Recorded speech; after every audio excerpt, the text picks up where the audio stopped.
kahit saan, panig ng mundo, ang OWA ay laging kasama niyo.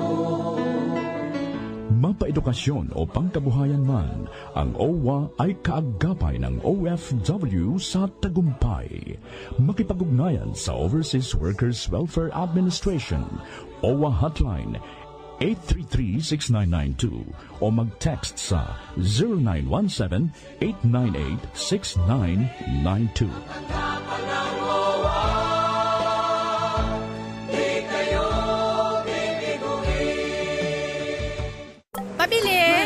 Mare, alam mo ba, ang pamilya ni Aling Bebang kasali raw sa National Household Targeting System ng DSWD. Ano yun? Ito yung talaan ng mga pinakamahihirap na pamilya na bibigyan ng PhilHealth coverage. Di ba mahirap din naman tayo tulad nila? Ba't di tayo kasali? Oo nga no. Upang matiyak na nasa talaan ng NHTS, makipag-ugnayan sa pinakamalapit na PhilHealth office o bumisita sa www.philhealth.gov.ph.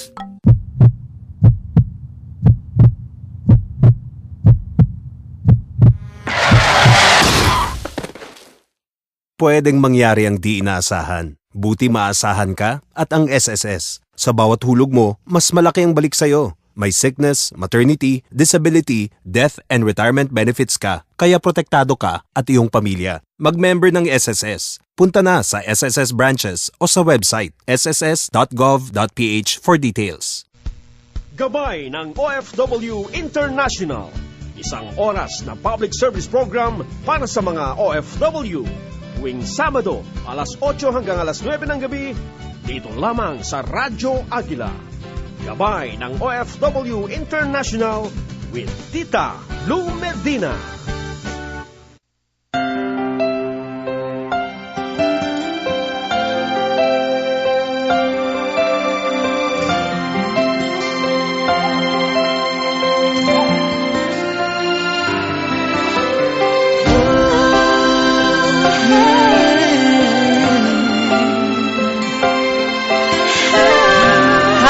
Magandang gabi sa inyong lahat at welcome sa ating programang Gabay ng OFW, and this is being aired every Saturday 8 to 9 ng gabi dito pa rin sa DZEC. Pwede po kayo mag-text sa 0926-617-8082 or sa ating landline at cellphone number 0942-833-1062. Makakasama natin mamaya si Atty. Robert Chuan at syempre bago yan ang ating foreign exchange rate. Bago tayo magsimula, ang US dollar sa peso 43.40, Hong Kong dollar 5.55, Singapore 34.12, Australian dollar 39.48, Canada 41.32, New Zealand 33.72, UAE dirham 11.82, Saudi riyal 11.57, yen 0.434, gas, euro 56.49, pound 66.70, Thai baht 1.39. Papatiin muna natin si Atty. Robert Chuan. Magandang gabi, Atty. Magandang gabi sa ating mga kababayan na nakikinig sa ating programa. At siyempre sa lahat na naka-online, mga kaibigan natin sa Taipei, sa Taiwan, pwede po kayong panoorin at pakinggan sa www.gabaynangofw.com. Sa pangalan natin mga kasama si Jim Ramos doon sa technical side at siyempre si John Paul Musa, ang ating IT guy. Ang ating executive producer na si Quincy Jones. Ito pa rin si Tita Lumidina. At mamaya makakausap natin si POEA Administrator Leo Hans Kakdak. Kasi maraming matindi yung admin natin. Dami na ipasasara, ha? Mabuti naman yung gano'n kasi para yung tumino ang mga ahensya. Tama. At hindi lang minsan ahensya, pati mga travel agency. Oo, marami na. Kasi, di ba napabalita na kailangan sa Germany ng more than 500 nurses. Siyempre yung mga masasamang loob, sasamantalahin yung announcement na yan eh. So, meron palang mga nangangakong magbigay lang ng pera, yung isang aplikante na nakapila or kasi nga naman pag free o no placement fee, asahan mo na yung dami na mag-a-apply. So, merong mga sindikato na magsasabi sa mga aplikante na bigyan lang nyo kami ng pera at sisingit namin ang mga pangalan nyo para siguradong pasok.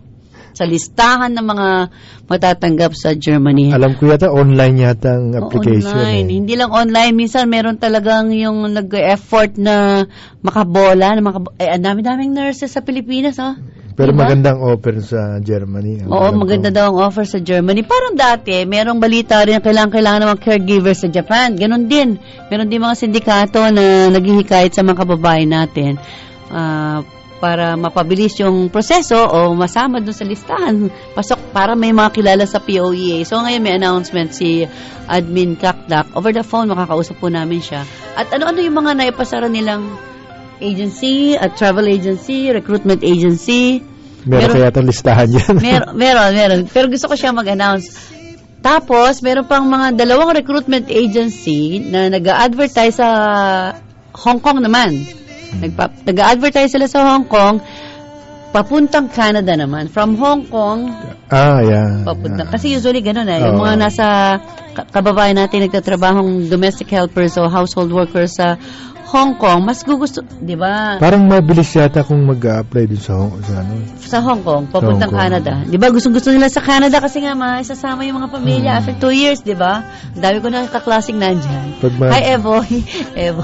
Yung kaklase ko nasa Canada. Pag mga British colony yata, mas mabilis eh. Oo. At saka siyempre, yung mga gusto lumaki sa Pilipinas, gusto isama yung mga pamilya na masarap nga naman ang buhay doon, magkakasama kayo, hindi kagaya ng iba.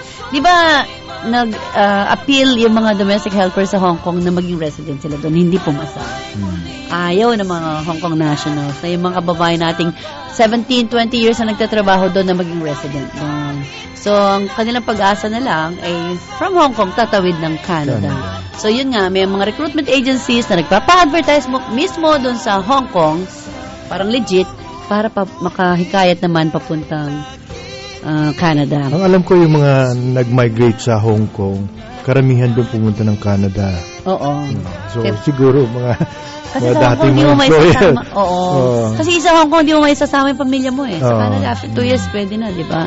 At siyempre, malungkot na balita, 11 minutes after 8, dito pa rin sa gabay ng OFW.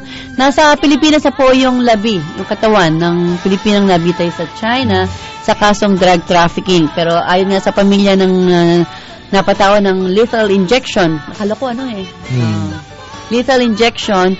30 minutes lang daw yung binigay para magkaharap yung pamilya ng OFW at hindi niya alam na on that very day, bibitayin na siya. Akala niya kaya nandun yung pamilya niya, mariripat na siya sa Pilipinas.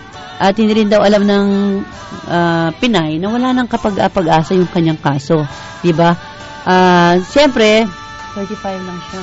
May anak siya na maraming ganun talaga na may mga parang pinag-uutusan lang, lalo na binoboyfriend ng mga African na lang. Yeah. Pero sa Pidos, lagi na yung pinaalalahanan po yan. Oo nga. Pero hindi pa na siya OFW, tourist siya. Siguro, tourist plano magtrabaho doon. At siya po ay nakasuhan ng drug trafficking for bringing in over 6 kilograms of heroin. Napakadami nun, in 2011. So, 2 years lang after, meron ng sentensya, no? Ano yun? Napakahipit sa China ng drug trafficking. Pero wala pa rin kadala-dala yung mga kababayan natin. Pero ngayon, taga saan nga ba to? Hindi sinabi yung name niya, no? Taga saan nga ba tong Pilipina to na hulihan ng 6.2 kilos ng heroin? At alam niyo naman, dito sa China, napakahigpit. At panglima na pala to! Drug-related cases in China since 2011. Paano yung mga naunang taon yan? So, umihingi ngayon ang tulong ng pamilya ng nabitay na Pinay sa NBI para makulong ang taong nangangalang Jarius na kanilang nakilala ng pamilya, na meet nila. Ngayon, nagpapatulong sila sa NBI. Parang identified na nila yung Jarius lang ang pangalan eh. Oo. Ibig sabihin, siyempre, nagtatago na yun, ano? At ang bad news, the kababayan, the Filipina will not be receiving financial assistance from or any benefits from Overseas Workers Welfare Administration kasi tourist siya at illegal na lumabas ng Pilipinas. So, no? So, yan po. Isa yan sa mga number 1 yata tinuturo sa PIDOS, no? Opo, kasama na po sa PIDOS yan. Kaya kayo mga nagpipidos dyan, dapat tandaan ang mga dapat tandaan. At mamaya, meron tayong balita tungkol sa 2 Pilipina, babae, na biktima ng human trafficking sa Malaysia, di ba doon ka? Ilang taong ka doon? Grabe ba ang ano dyan? Bandang karamihan yan eh. Sa bandang Sarawak, Sabah, mga backdoor. So, mas mabilis. Pero meron pa rin pailan-ilan nagtuturis. Pumunta ng Malaysia, then pupunta ng iba-ibang lugar doon. Of course, iba na yung ginagawa nila.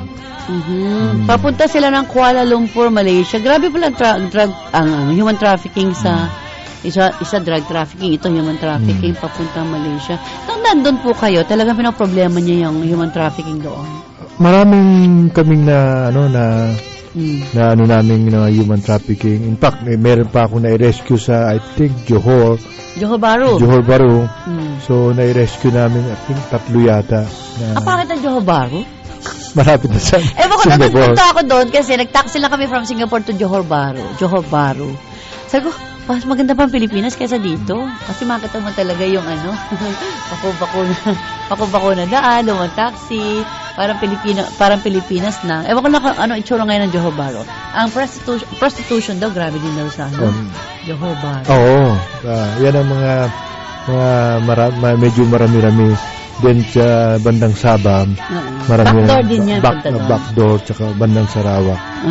Ano pa ang balita dito sa 10 Pinay na nabiktima ng human trafficking? Alam ko na-rescue sila ng kasabay ng pag-rescue sa mga Pinay ang pag-aresto rin sa isang suspect doon. Naku, di-recruit sila na magtrabaho bilang mga service crew sa isang karaoke bar sa Sarawak. Yan sinabi nyo. Pero pagdating nila doon pala, ginawa sila mga GRO o pinagtrabaho ng walang pahinga at walang sahod, mga sex worker. Nangyari ito noong June 13, no? Isang Malaysian citizen na concerned na nagpadala ng email sa Philippine Embassy sa Malaysia doon kung saan kagaling at isinumbong yung kaawa-awang sitwasyon ng mga Pinay kaya naisagawa yung raid at kundi mga foreigner pa ang nagsumbong. Malaysian national pa ang nagsumbong, hindi mga kababayan natin, no? So, yung mga kababayan pala natin na yan ay February 6 pang nagpunta doon sa Malaysia. Bakit, hindi ba nila alam magtatrabaho sila doon as parang GRO? Parang pinangakuan sila ng ibang trabaho, service crew, food crew. Pero ang alam ko niyan, karamihan alam din nila eh. So, karamihan tourist yan na pumapasok na So, dire-diretso na sila. Pero, na-interview ko, bibihira yung hindi nakakaalam na trabaho nila talaga yun. Okay, 15 minutes after 8 o'clock, babalikan natin ang makakausap natin mamaya. Hi, Quincy! Tawagan natin. Quincy Jones, at tawagan natin si Hans. Si Hans, kala ko close kami. Si POEA Administrator Leo Hans Kakdak o Hans Leo Kakdak. Dalawa pangalan niya. Hans Kakdak. Na siyang mahigpit. Nako, napakahigpit nito. Ang dami-daming Hans. Nakalagay yung pangalan niya dito. Close kami, Hans. Pagkatapos ng ating commercial break, no, babalikan natin si Admin Hans Kakdak para sa isang panayam kung ano na ang ginagawa ng POEA kaugnay ng mga nagsasamantala sa balitang kailangan ng mga nurses papuntang Germany. Talagang marami talaga manloloko ngayon. Kaya mag-ingat po kayo. Nangangako na mapapasok ang inyong pangalan. Kasi nga ng 500 nurses lang di pa yata abutin ng 1,000 nurses papuntang Germany. Siyempre, pag-alam ko, libo na yata. Libo na ngayon. Pero sa dami ng mga nurses natin, talagang konti pa rin yun. Makakausap natin mamaya si Admin Kakdak. Naka-off cellphone niya. Nag-promise kaya siya na makakausap ko siya. Kung ayaw niya, si Dole spokesperson Nikon Famero. Naka-off ang cell niya. Okay. So, babalikan natin siya. Ang programang ito ay hatid sa inyo ng Social Security System. OFW, believe kami sa inyo. At syempre, maraming salamat din sa PhilHealth, Philippine Health Insurance Corporation. Bawat Pilipino bawat miyembro, protektado, kalusugan sigurado. Saan panig ng mundo ang OWA ay laging kasama nyo. Mapaedukasyon o pangkabuhayan man, ang OWA ay kaagapay ng OFW sa tagumpay. Makipag-ugnayan sa Overseas Workers Welfare Administration, OWA Hotline 833-6992 o mag-text sa 0917-898-6992. Di kayo bibiguin. Pabili! Mare, alam mo ba, ang pamilya ni Aling Bebang kasali raw sa National Household Targeting System ng DSWD. Ano yun? Ito yung talaan ng mga pinakamahihirap na pamilya na bibigyan ng PhilHealth coverage. Di ba mahirap din naman tayo tulad nila? Ba't di tayo kasali? Oo nga no. Upang matiyak na nasa talaan ng NHTS, makipag-ugnayan sa pinakamalapit na PhilHealth office o bumisita sa www.philhealth.gov.ph.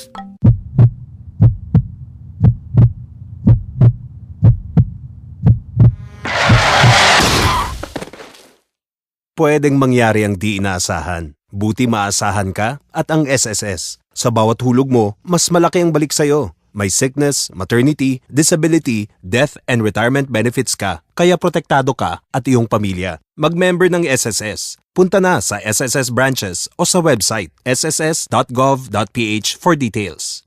Doggy, ligo na! I love my dog so much. That's why I use Pet Society only. Pet Society Dog Soap helps fight doggy odor. Pet Society Dog Shampoo helps get rid of pesky garrapata. No toxic chemicals, only natural herbs. So my dog is safe, healthy, and huggable.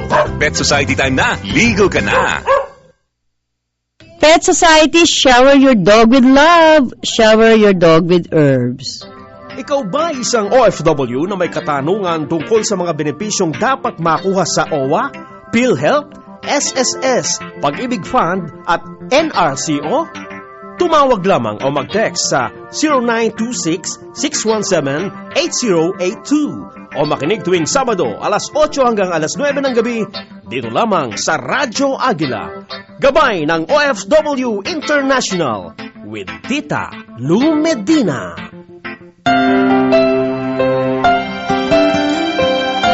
Okay, yung mga text inquiry about SSS and PhilHealth, mamaya po natin babasahin. Kung makakontak natin yung sasagot. Kung hindi, babasahin ko na lang and then next week na yung kasagutan. Kinakontak po rin natin si Admin Hans Kakdak. Naku ha, nagpapatulog ng bata. Okay, basahin na lang namin. No? Binabalaan ng POEA, mga kababayan nating nurses na gusto magtrabaho sa Germany dahil nakatanggap ng report ang POEA na marami ang taong nanloloko para sakyan ang balitang nangangailangan ng Germany ng mga nurses. Ayon sa POEA na si Administrator Leo Kakdak, may natanggap silang report na siyempre mga some unscrupulous persons are offering assistance to facilitate employment in German hospitals. Paano kaya nila ginagawa yun? So maraming fixers ang nangangako sa mga job applicants, nurses particularly, na maisisingit daw ang kanilang mga pangalan in the list of candidates to be submitted to Germany. So government to government pala to. Government to government. No placement fee, no? Pero in exchange for a huge sum of money, siyempre yung iba gustong makasingit kahit hindi sila qualified. I think ngayon start na sila ng interview na. Oo nga. So wag kayo maniniwala, baka nga niloloko lang kayo. So inaasahan ng POEA yung ganitong panloloko matapos nga media o ma-advertise na balita na magkakaroon ng recruitment ng mga nurses going to Germany, tulad din daw ito ng publicized overseas employment opportunities kagaya ng employment permit system in Korea. Di ba yung employment permit system in Korea wala rin bayad yun? No, parang government. Marami kami na pipidos sa POA yung papuntang Korea. Ang laki sweldo na. That's 50,000 per month. Factory worker lang yun, ha? So, dahil ko na kasi na-meet doon. Pero before, ano yan, may mga agency. Then, ngayon, government to government na. Dapat talaga government to government na lang. Tsaka yung, nagkaroon din ng balita na kailangan ng nurses and caregivers sa Japan, JPay pa. Oo. So, sabi ni, in Germany's program, sabi ni Admin Kakdak, yung mga aplikante are selected according to their qualifications. So, ibig sabihin, kung magbabayad kayo at ma-disqualify lang kayo, sayang lang ang pera. So, mag-ingat po kayo. Ang isang authorized agency daw na mag-ayos lang yan, ang ZAV, sabi ni Admin Kakdak. So, lahat po ng job seekers na papuntang Germany, particularly mga nurses, mag-report po kayo sa opisina ng POEA at iwasan mga fixers, or they can also send an email to info@poea.gov.ph or contact the POEA via Facebook. Diba? Napakadali naman ngayon magsumbong o magsabi. Pero kung 500 lang sa libo na yung mga aplikante. Oo nga, kasi nga kailangan makapasok sa Germany. Tapos wala pang placement fee. Diba? Okay, susubukan pa rin natin matawagan si Administrator Kakdak At kasi, kagaya na nabalita ko kanina, yung mga Pilipinong nagtatrabaho sa Hong Kong, especially nga yung household workers, ay winawarningan din ng POEA against an illegal recruiter that targets to victimize, ayun nga, OFW nagtatrabaho doon papuntang Canada. At ang recruitment agency na sinabi, Yamsuan. Ito tandaan po ninyo. Yamsuan and Associates, Overseas Employment Services, and Pacific Management Services. Galing po namin ito. Sa Hong Kong na yan. Papuntang Hong Kong, nagpapa-advertise sila sa isang newspaper in Hong Kong to advertise fake jobs in Canada. So, gusto ko siya mag-explain Pero, sige. Hintayin na lang natin na mag-on yung kanyang cellphone para makausap natin siya direkta kung ano yung ginagawa ng POEA para ma-avoid naman kababayan natin yung mga fixers. Masasabi natin fixers, di ba?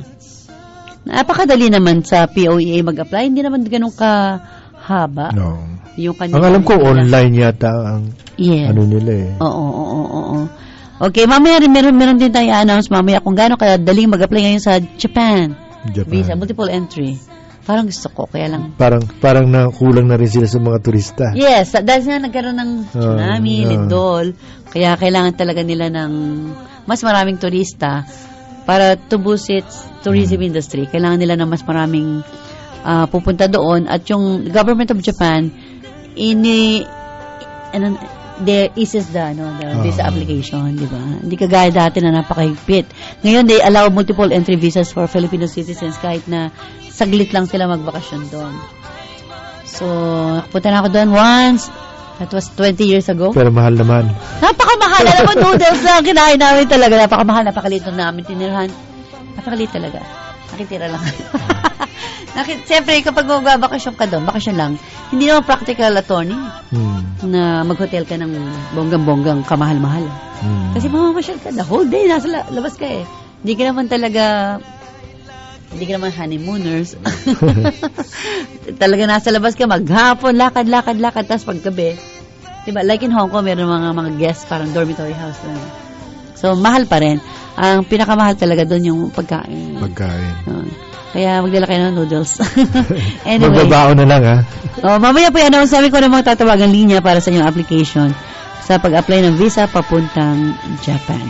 Okay, may announcement tungkol sa scholarship program ng... merong announcement ng OWA, Overseas Workers Welfare Administration, is now accepting application for the OFW Dependent Scholarship Program for 2013 at saka 2014. Ito yung hindi mo na kailangan mag-exam, kundi kailangan ang OFW mababa ang sweldo, no?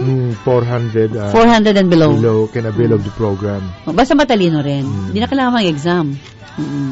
At alam ko, ano na to, may deadline of application is September 30. Ano ang mga requirements? Ang requirements, proof of OWA membership at saka proof of relationship to the OWA member, birth certificate, certified by local civil registrar or NSO, birth certificate of both applicants and member OFW, certified again by local civil registrar or NSCO.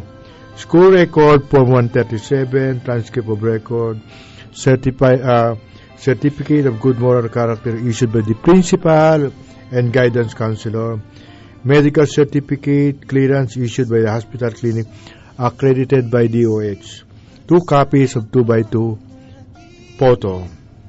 So, mag-interested applicants, pumunta lang po kayo Monday to Friday, 8 p.m. to 5 p.m. sa OWA Regional Offices, National Capital Region, 2nd floor, Room 202, OWA Center, 7th Street, Corner FB Harrison, Pasay City, or call 891-7601, local 5219 or 832-1268. Meron din silang hotline 0917-898-6992. Pwede kayo mag-text or tumawag 0917-898-6992 sa lahat ng mga anak ng OFW na matatalino. Yan, ito yung chance ninyo. 8:26 ang ating oras. So, balikan ko yung visa application papuntang Japan. Okay? So, kailangan ng inyong, bakit kailangan pa ng letter of invitation? Dapat hindi na. Baka guarantor na babalik. Meron na kayong itinerary dapat, schedule of stay, letter of guarantee, mag-apply kayo sa Japanese Embassy, sa Makati, ano? At ang visa ay pwedeng gamitin for 3 years. Multiple entry visa. Multiple entry, dapat more than 3 years. At pwede kayong magstay sa Japan 15 days or more, di ba? Pwede kayong mag-travel to Japan within 3 months. Kung kayo nasa Metro Manila, pwede kayong tumawag sa 834-7514. Kung kayo nasa Cebu, pwede kayong tumawag sa 231-7321. At kung kayo nasa Davao, pwede kayong tumawag sa 221-31,000. So, ang kailangan lang, merong nada-download na visa application form sa Japan Embassy website. O kaya pwede kayong magpunta dun sa sa embassy mismo ng Japan. At ang iyong passport, kailangan hindi pa. So, may kababayan tayo na ito na-encounter ko to. Hindi siya nakasakay ng airplane kasi hindi niya napansin na yung kanyang passport mag-expire na within 6 months. Sa kanya, within a month. Kailangan 6 months. Oo, minsan marami nagkakamali. Hindi ko mo valid pa yung passport mo. Hindi valid ang passport mo kapag, kunwari, aalis ka ngayon, mag-expire siya next month, hindi mo siya magagamit. Hindi ka tatanggapin sa airplane. Hindi ka pa sasakayin. Kasi pagdating sa immigration, hindi ka rin nila tatanggapin. Dapat po, 6 months validity. Meron akong ganyang friend. Magpunta pa siya ng Subic, sakay siya ng Tiger Airways. Di niya napansin ang kanyang passport, kasi sabi, hindi pa naman expired, next month pa. So, hindi po pwede. Dapat 6 months validity. Tandaan niyo yan. Meron din mga countries, like sa Malaysia, kung ang kontrata mo is 2 years ang contract mo o 3 years, dapat yung validity mo ng passport mo 6 months. 2 years pa rin. 2 years pa rin? Oo. Mas matindi pala yun. Para, ibig sabihin, hindi mo na i-renew na pagdating doon sa Malaysia. So, ibig sabihin, pag uuwi ka na lang. Diretso na. Diretso ka na. Wala nang, ganda ngayon, wala nang istorbo eh. So, tandaan po nyo, dapat yung validity ng, lalo na yung mga first time mag-travel, hindi nila nagamit yung kanilang passport, tapos, kung kailan malapit na mag-expire, akala nila, may 3 months pa, pwede na, hindi po pwede. So, yun. Meron din kaming friend, hindi ko na sasabihin ng pangalan kasi napahiya ko siya. Nagpunta siya sa Clark para sumakay ng papuntang Singapore. Kasi nga wala namang visa eh. Pero mas mahigpit pala sa Clark. Kaya Clark, kasi mura, yung kanilang sinakyan is Jetstar. Jetstar. Mas mura kaysa sa Philippine Airlines. Naka-short lang siya. Siyempre, parang Amerikano kung magbiyahe. Short, mainit eh. Naka-short lang, taka-sandals. So, akala, magtatrabaho siya doon, illegal worker. So, wala naman talaga siyang balak mag-TNT or maging illegal worker abroad. Kaya lang, yun talaga siya manamit. And then, kaya siya sa Subic, sa Clark, kasi nga, mura. Hindi siya pinasakay. May karapatan kang magreklamo. Immigration? Diba? Sa immigration, hindi siya pinasakay. Maraming ganun nangyayari. Hindi siya pinasakay. Parang discretion nila. Oo. Pag mukhang medyo alanganin, may mga questionnaire kasi sila, hinuhuli ka na, ikaw ba talagang turista, minsan yung itinerary mo, hahanapin nila, hotel na titirahan mo. So, makikitulog, sa lalo sa ang destination mo, Malaysia or yung walang visa, no? Yun ang nagano. Pero nakalabas siya ng bansa. Ang ginawa niya, di umuwi. Kasi Tiger Airways o Jetstar. Bumili ng ticket sa Philippine Airlines. Balik siya ngayon sa immigration. Ba't siya nakalabas? Kasi ang ticket Philippine Airlines. Ibig sabihin, budget fare. Yun ang nun eh. Yun ang kasing modus operandi ng mga illegal recruiter. Mura lang ang ticket. Kaya talaga siya, wala siyang balak magtrabaho doon as illegal worker. Ang balak talaga niya mamasyal lang. Nung bumili siya ng ticket sa Philippine Airlines, mas mahal na ticket, pinabayaran niya yung ticket niya sa Jetstar. Sanay siya sa budget fare. Nakalabas siya. Kasi, nag-ayos siya, tapos, mas mahal ang ticket niya, nakalabas siya. Minsan, pwede ka naman magreklamo kung ayaw kang paalisin ng immigration kasi karapatan mo yun eh. Ang sa kanya lang, kasi mukhang tibo siya, mukhang tomboy, nag-ayos, tapos naka-short lang siya, naka-chinelas. Pero yung chinelas niya, mahal, Havaianas, 1,000 yun. Mga Asian countries na yung pinuntahan niya. Oo, Asian lang. Kaya, yun ang karamihan yung mga human trafficking within that area lang. Okay. So, masama rin pala makabili ka ng ticket mas mura. Kasi yun ang minsan, yun ang basis ng immigration na para i-ban ka o huwag kang pasakayin ng airplane eh.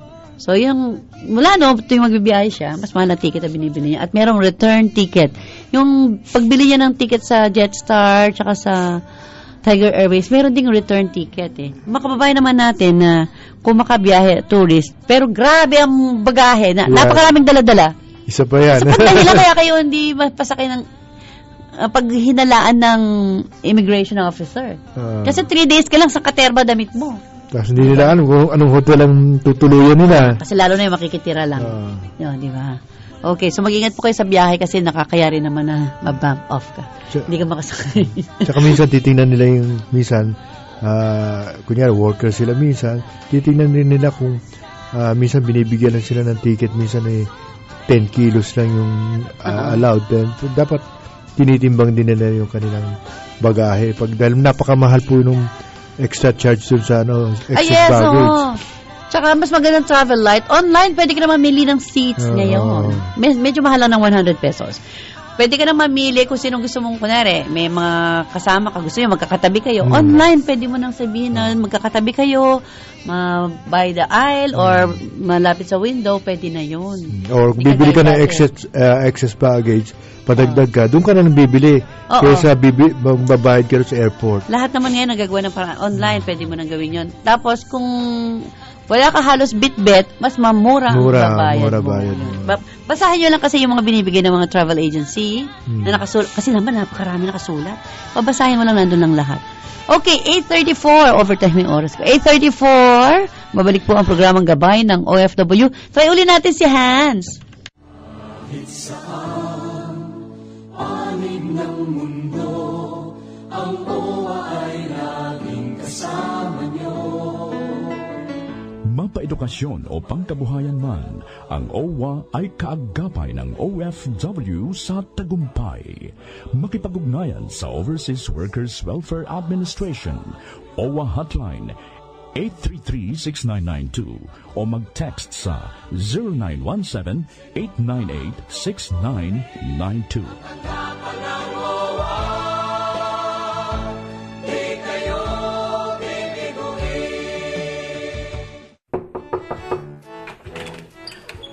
Mahal, may bago na naman daw benepisyo ang PhilHealth para sa OFW na katulad ko simula April 1. Hindi nga. Totoo! Ito ang Primary Care Package o PCB1. Paano naman ang aming kooperatiba? Kabilang din ba? Siyempre! Si Aling Goring, nakasali sa sponsored program, kasali ba? Sinabi mo pa! Ano-ano namang benepisyo ang kasali sa PCB1? Napakarami! Urinalysis, konsultasyon, lipid profile, at marami pang iba. At lahat yan, libre! Naku, bakit hindi mo naman sinabi kaagad? Tayo na at dadaanan ko pa si Kumare para makasama. Para sa kompletong detalye, tumawag sa 441-7442. Mag-feeling winner! Sali na sa SSS! Para sa chance ng mga ilangan, may benepisyo ka at yung pamilya! May sickness, maternity, disability, death, and retirement benefits ka! Sa konting halaga, panalo ka! Lahat pwede sumali! Mag-member na! Punta na sa SSS branches nationwide! For details, go to sss.gov.ph. Basta Ion Dextran, nobody but Red Bic. Red Bic combines Ion Dextran with the antibiotic Tylosine to protect your 3-day-old piglets against anemia, diarrhea, and pneumonia. Red Bic. Nobody but me. Okay, Red Bic Tylo Iron Dextran. Sa isang ineksyon, lakas ng 3-day-old piglets. 8:35 time check brought to you by SSS OFW. Believe kami sa inyo at maraming salamat din sa PhilHealth. Bawat Pilipino bawat miyembro protektado, kalusugan sigurado. Ito yung mga tanong, no? Pero next week na po natin sasagutin. Air lang natin para ma-acknowledge natin sila. From June Garcia, gaano po katagal ma-process ang isang claim sa SSS? Specifically, disability. Nag-apply po ang father ko last January 28, 2013. Wala pa po hanggang ngayon. So, pasasagot natin yan kay Miss Susie Bugante next week. From Julius Payman, saan po mag-verify? Hanggang ngayon, wala pa din ang loan ko. Bakit ang dami nyo na pong hinihingi ng resibo ngayon tuwing may claim, etc.?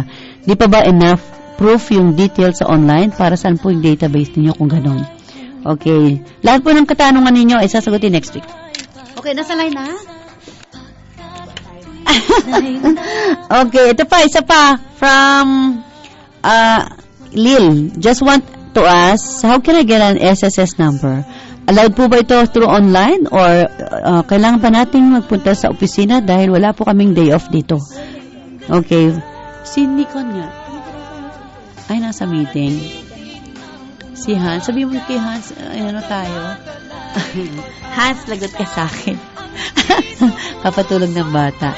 Hi, Lizelle. If you want to be an SSS member and have not issued any number before, you may fill out an OW1 application form o ito yung overseas record ng SSS para sa mga OFW.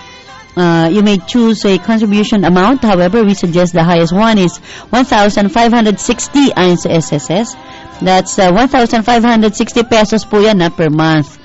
At pwede rin kayo bumisita dyan sa Hong Kong, sa Consulate General at 14th floor, 95 Queensway, Admiralty, Hong Kong.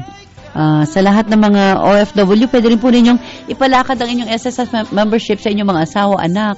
Basta meron lang prueba na kayo ay OFW. Kung may kontrata, pwede rin ipakita. O kung may... Yung OEC ba? Laging dala ba ito ng mga OFW? Para saan ba yung OEC? Kung pag-uwi sa Pilipinas, di kumuha na sila sa embassy ng pwede sa embassy? polo para hindi sila pipila na sa POA. So ito ba yung kailangan ng mga balik manggagawa o yung mga returning OFW? Sa bagay kapag ganitong buwan, hindi masyado marami yung umuwi ng Pilipinas na like pag December. Tambak na tambak. Tsaka yung graduation, tambak na umuwi talaga. Pero alam ko ngayon maraming umuwi from Saudi. Pero extended yung amnesty na pinagkakalob ng Saudi government hanggang November. Dapat July 3. Bakit ba ang daming OFW na umuuwing kasama mga bata from Saudi? Yun yata yung mga... Tumira na doon? Mag-asawa? Yung mga ganon. Iba naman na. So, sa Tent City yata iba eh. I'm not so familiar kasi hindi ako na-destino sa Saudi Arabia. No? Pero ang alam ko, marami na rin mga TNT ron eh. Pero tayo, konti pa rin. Compared to other countries like India, Pakistan, siguro, ang sabi sa akin sa kaibigan ko, yung India, parang kalahating milyon yata yung kanilang mas marami sila. Mas marami kumpara doon sa mga kababayan natin. Nakita ko yung Tent City. Grabe talaga. So, ilang milyon na ba yung pauwi na galing sa Saudi? Ibig sabihin ng Saudization, di ba, Tony, mga local, Saudi kasi national, sila darating din yan.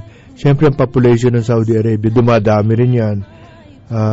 Mas malamang, habang tumatagal, namimili na rin talaga na yung mga highly skilled na rin ng kababayan na nila. Kaya nga, sa atin gobyerno, pinipilit din natin mag-skill improvement, retooling ng mga kanilang mga skill para tupit kung anong meron talagang mapagtatrabahuan. Lalo na yung nag-aaral pa ngayon, mga estudyante.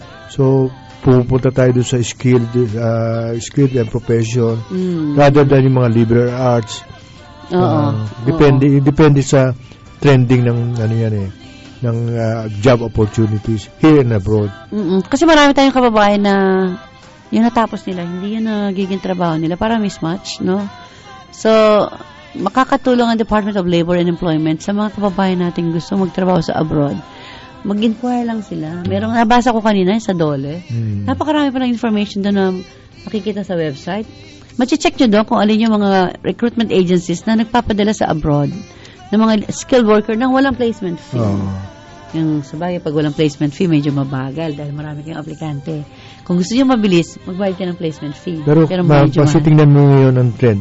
Sa New Zealand, marami nangangailangan ng dairy na bibihira naman dito nakakaalam. Yung paggagatas ng mga baka. Siyempre, kasi mano-mano tayo. Baka naman doon, hindi mano-mano. Machine na. Meron ako narinig na napunta ng Australia, beekeeping yung kuha ng pulot-pulot. Ano ba yan? Honey. Ganon. Pero di yan natutuhan dito yun. Siguro training na doon yun. Siguro. Pero sabi niya, parang may napagtrabaho kami siya dito eh. Okay. Ito pa nga pala, habang nintay natin, si Hans, try natin uli. Okay, announce ko na rin, kasi nasabi ko na kanina. Ito yung mga bagong pinasara ng POEA, isang consultancy firm for alleged illegal recruitment.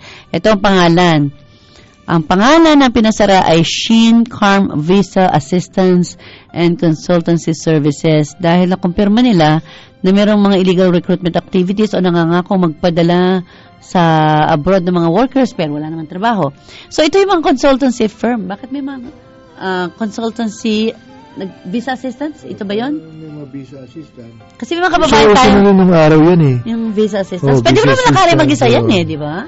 Maraming yumaman dyan. Oo nga, no? Yung mga takot mag-apply ng visa. Lalo sa US Embassy. Yeah, Naalala sila. ko. So, dati usong-uso tong visa assistance. Ngayon, ako nga, hindi ako gumagamit ng travel agency. Diretso sa opisina ng Philippine Airlines. Kasi, magcha-charge pa sila eh. Ngayon, kung visa assistance, yung mga ayaw magpa-interview, kailangan ng visa assistance. Kaya nagsulputan yung mga consultancy firm na nagdi-disguise naman para makapag-recruit o makapag-deploy ng mga workers. So, ang pangalan niya is Sheen Carm Visa Assistance na nasa sa Lipa.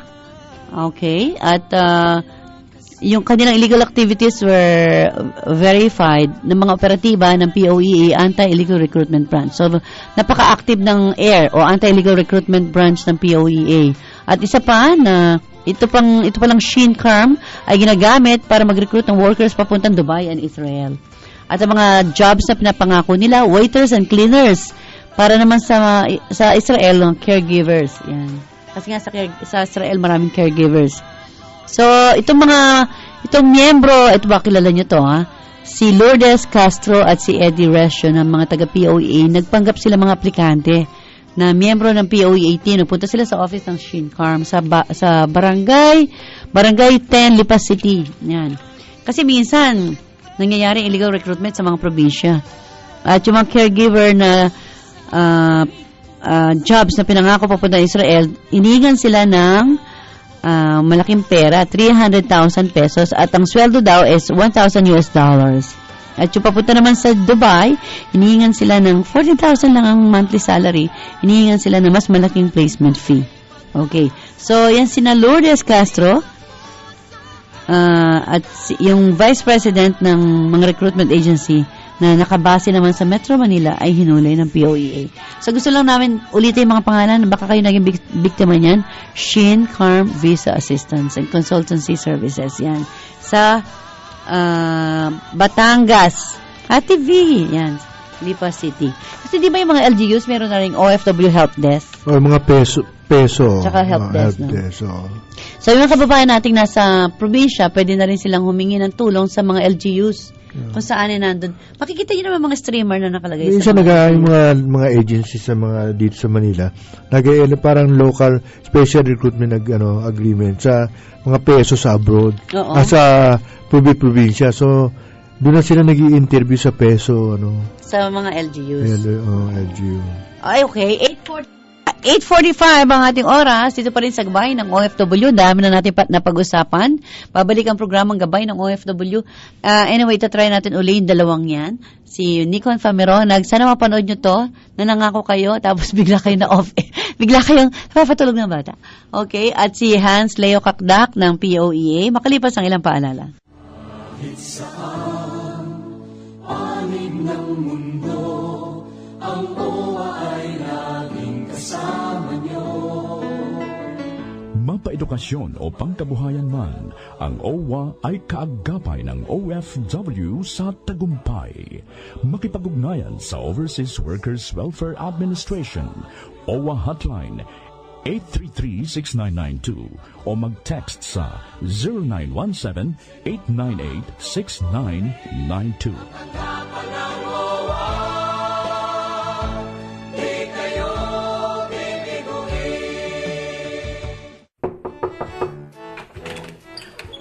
Mahal, may bago na naman daw benepisyo ang PhilHealth para sa OFW na katulad ko simula April 1. We, hindi nga. Totoo! Ito ang Primary Care Package o PCB1. Paano naman ang aming kooperatiba? Kabilang din ba? Siyempre! Si Aling Goring, nakasali sa sponsored program, kasali ba? Sinabi mo pa! Ano-ano namang benepisyo ang kasali sa PCB1? Napakarami! Urinalysis, konsultasyon, lipid profile, at marami pang iba. At lahat yan, libre! Naku, bakit hindi mo naman sinabi kaagad? Tayo na at dadaanan ko pa si Kumare para makasama. Para sa kompletong detalye, tumawag sa 441-7442. Mag-feeling winner! Sali na sa SSS! Para sa chance ng mga ilangan, may benepisyo ka at iyong pamilya! May sickness, maternity, disability, death, and retirement benefits ka! Sa konting halaga, panalo ka! Lahat pwede sumali! Mag-member na! Punta na sa SSS branches nationwide! For details, go to sss.gov.ph. Ang ating oras, 14 before 9. Time check brought to you by SSS. OFW, believe kami sa inyo.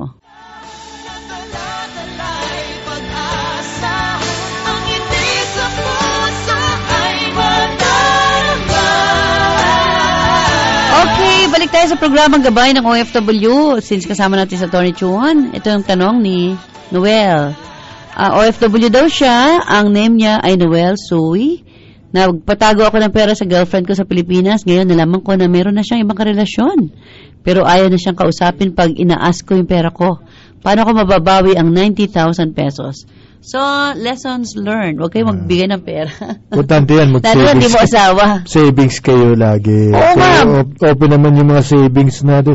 May mga bangko, pwede naman sila sa Taiwan ba yan? Oo. Dapat, lagi kong pinapaalalahanan sa mga OFW natin, mag-save at mag-save sila. Huwag na ibigay sa girlfriend sa Pilipinas. In fact, mas sa pamilya, sabi ko, hindi lahat, binibigay lahat. Dapat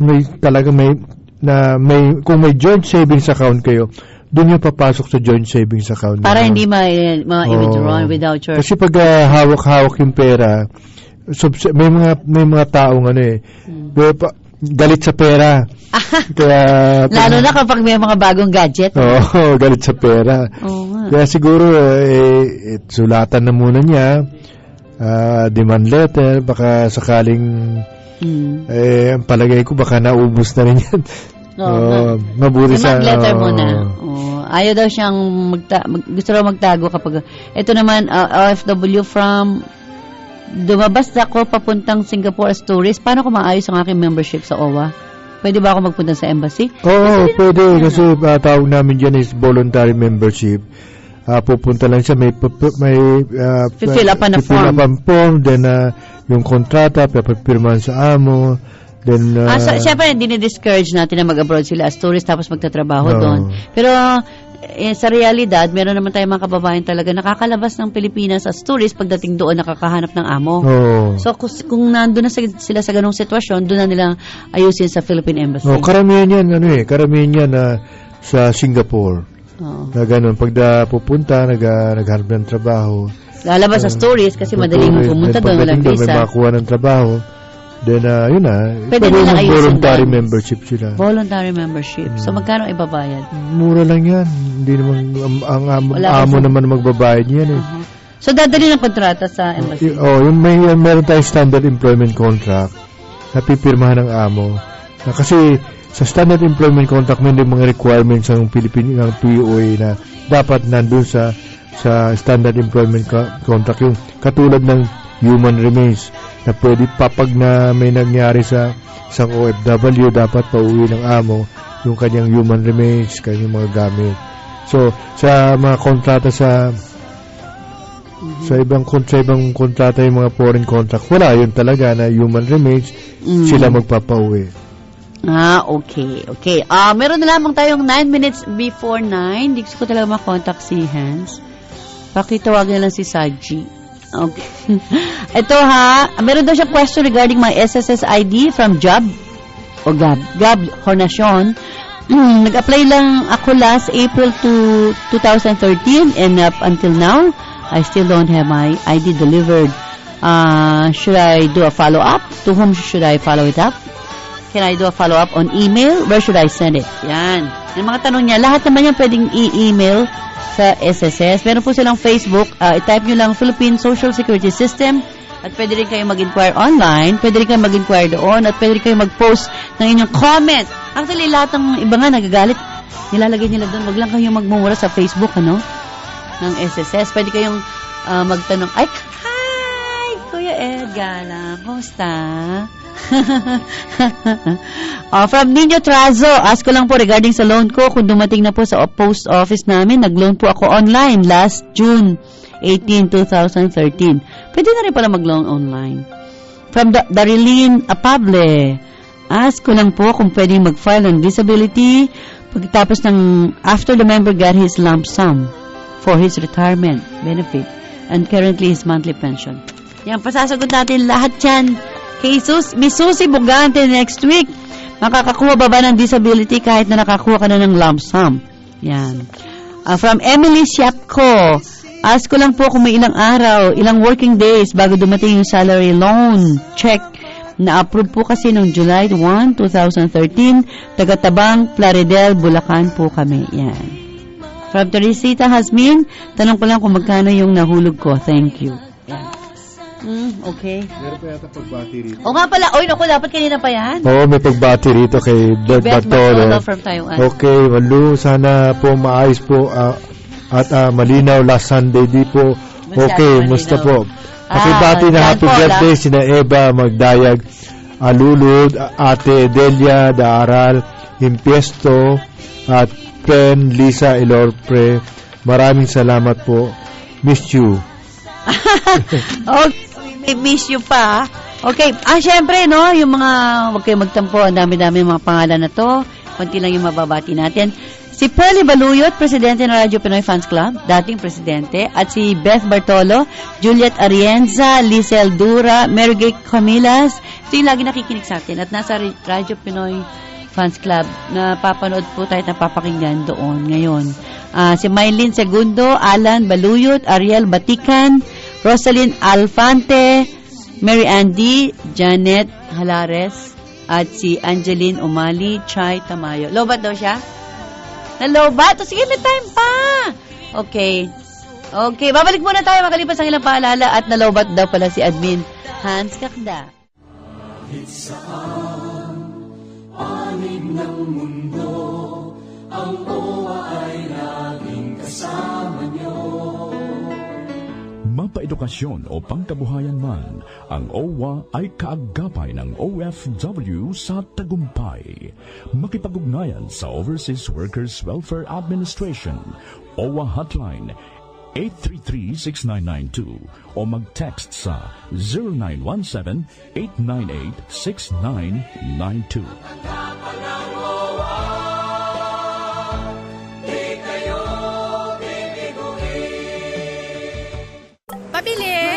Mare, alam mo ba, ang pamilya ni Aling Bebang kasali raw sa National Household Targeting System ng DSWD. Ano yun? Ito yung talaan ng mga pinakamahihirap na pamilya na bibigyan ng PhilHealth coverage. Di ba mahirap din naman tayo tulad nila? Ba't di tayo kasali? Oo nga no. Upang matiyak na nasa talaan ng NHTS, makipag-ugnayan sa pinakamalapit na PhilHealth office o bumisita sa www.philhealth.gov.ph.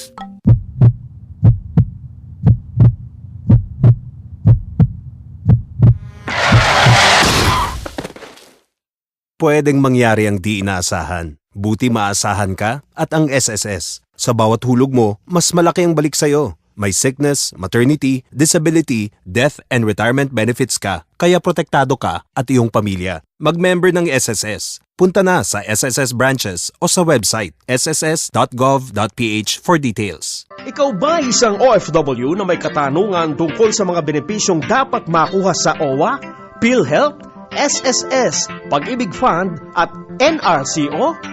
Tumawag lamang o mag-text sa 0926-617-8082 o makinig tuwing Sabado alas 8 hanggang alas 9 ng gabi dito lamang sa Radyo Agila. Gabay ng OFW International with Tita Lou Medina.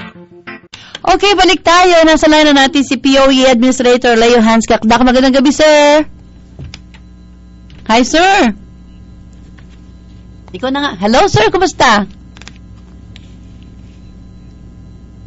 Hindi marinig. O, sige. Meron na lang tayong 3 minuto at magpapaalam na tayo na lowbat daw siya. Dapat kasi, sir, nag-charge ka. Alam mo, interview. Alam mo, interview kita, sir. Madali lang po, Oo. Oo nga, sir, wala tayong oras. Mga 3 minutes na lang. Speakerphone na lang. Napaka-high-tech talaga natin. Ano? Hi, Ka-Ed. Bye. May programa ba kayo? Anong oras anong programa nyo? Sir Hans? Ha? Anong oras yung programa nyo? 10 o'clock? Wala tayong oras. Now na. Kami na ipatch na natin. Ang kakausapin po natin siya kagaya ng binalita ko kanina na mayroong mga sindikato, actually, ng mga pabalitang gusto nilang sakihin yung balitang kailangan ng 500 nurses papuntang Germany. Siyempre, walang placement fee yun. So, maraming mga nag-iisip na, ay, makakapera tayo dito. Okay. Nasa line na siya. Hi, sir. Kamusta? Nasaan ka? Nasa bahay na, nalubat na, pasensya na. Okay, sir. May landline po kayo dyan? Meron.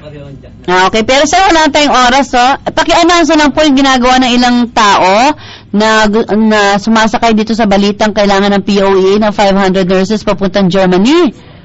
Yes, parang warning lang natin, babala lang natin sa mga kababayan natin kasi nga meron din mga masasamang elemento na nagte-take advantage dito sa ating opening ng nurses for Germany na dapat naman kailangan dumaan sa POEA. Pero ang nangyayari, itong mga masamang elemento ay nanloloko ng mga kababayan natin, ng mga nurses, ang mga nagbabalak na mag-abroad na akala nila sila yung mismong recruiter ng mga papuntang Germany na nurses na hindi po totoo yun. Pinabubulaanan natin na lahat po dito sa ating programa ay kailangan dumaan sa POEA dito sa proseso ng hiring natin batay sa agreement natin with Germany noong Marso. So, wala pong pwedeng makapag-recruit na private sector dito sa programa na ito. So, babalalan sa ating mga kababayan na huwag pong kakagat o papatol sa mga alok na mga kung sino-sino lang na sila daw ay pwedeng mag-recruit para sa Germany. So, yung pong 500 na yun, madadagdagan pa? Pilot yan through 2014. So, pagka maganda ang performance ng 500 na yan, ay palalawigin pa ang programa. Okay, so sir, panawagan sa mga kababayan natin na POEA lang po, didiretso, walang placement fee, government to government po ito, ano? That's right. Oo. Yun naman po napabalita na meron nagpapa-advertise na sa Hong Kong pa, papuntang Canada naman, at ang binibiktima ay mga household workers na nagtatrabaho sa Hong Kong at ina-advertise nga yung kanilang Yamsuan and Associates yata ito, papuntang Canada, puro fake jobs po ang ino-offer. Yes, ito naman yung mga tinatawag na third country recruitment, yung bang mga Pilipino na nasa pangalawang bansa na, tapos mga lolokohin sila doon sa pangalawang bansa na yon para sa pangatlong recruitment para sa pangatlong bansa na hindi naman totoo may trabaho pupuntahan doon. At ito ay ehemplo niyan, yung nabanggit mo. Mga kababayan natin nagpupunta sa Hong Kong ay nare-recruit pa patungong Canada nitong Yamsuan and Associates na peke naman yung trabahong inaalok. So, again, pinabulaan na natin na walang ganong klaseng trabaho, batay din sa ating konsulado sa Hong Kong, na mag-ingat po, yung mga kababayan natin, mag-ingat kung kayo may kamag-anak sa Hong Kong ay bigyan natin ng babala. Although, ang balita namin ay nagsara na ang opisina nitong Yamsuan, pero maaaring magbukas sa ibang hugis o ibang opisina. Okay, sir, tuwing bubuksan ko yung website ng POEA, ang dami yung napapasarang consultancy firm at travel agency, Dati-rati, wala ako nababasa na napapasara. Ngayon, talaga naman napakahigpit ninyo. Yes, in the last 3 weeks, 3 yung napasara natin. And ang atin namang objective dyan ay magpadala ng napakalakas na mensahe sa mga immigration consultancy na hindi sila recruitment agency. Kailangan po lisensya para magkaroon ng recruitment agency. At again, babala lang sa ating mga kababayan, huwag pong kakagat sa immigration consultancy na nag-aalok ng trabaho. Sila po ay dapat magbigay lang ng payo sa pagkukuha ng visa, pero hindi sila po dapat mag-alok ng trabaho. At pag yan ay ginawa nila, sila na ay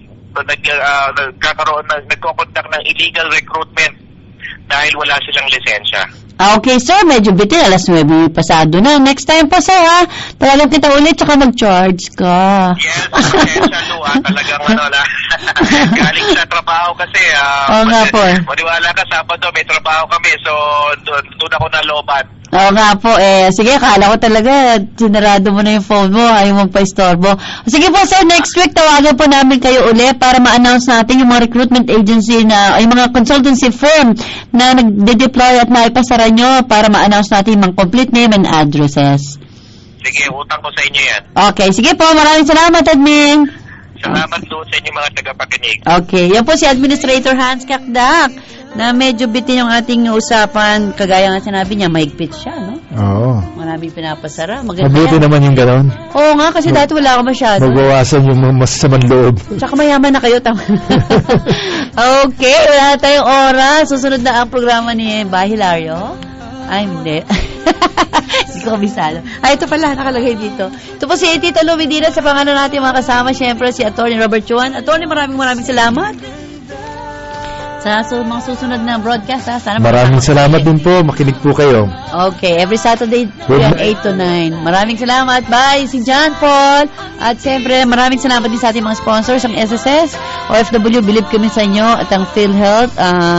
Bawat Pilipino bawat miyembro, protektado, kalusugan, sigurado. Bye! Gabay ng OFW International. Isang oras na public service program para sa mga OFW. Tuwing Sabado, alas 8 hanggang alas 9 ng gabi, dito lamang sa Radyo Agila. Gabay ng OFW International with Tita Lou Medina. Kahit saan, panig ng mundo, ang OWA ay laging kasama niyo. Mapaedukasyon o pangkabuhayan man, ang OWA ay kaagapay ng OFW sa tagumpay. Makipag-ugnayan sa Overseas Workers Welfare Administration, OWA Hotline 833-6992 o mag-text sa 0917-898-6992.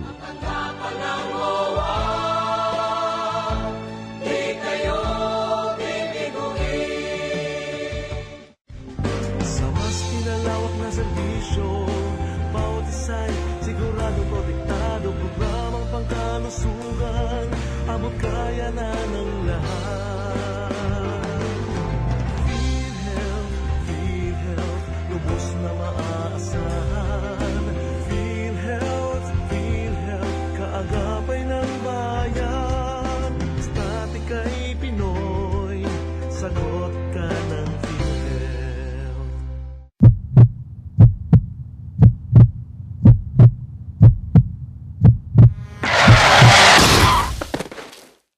Pwedeng mangyari ang di inaasahan. Buti maasahan ka at ang SSS. Sa bawat hulog mo, mas malaki ang balik sa'yo. May sickness, maternity, disability, death, and retirement benefits ka, kaya protektado ka at iyong pamilya. Mag-member ng SSS. Punta na sa SSS branches o sa website sss.gov.ph for details.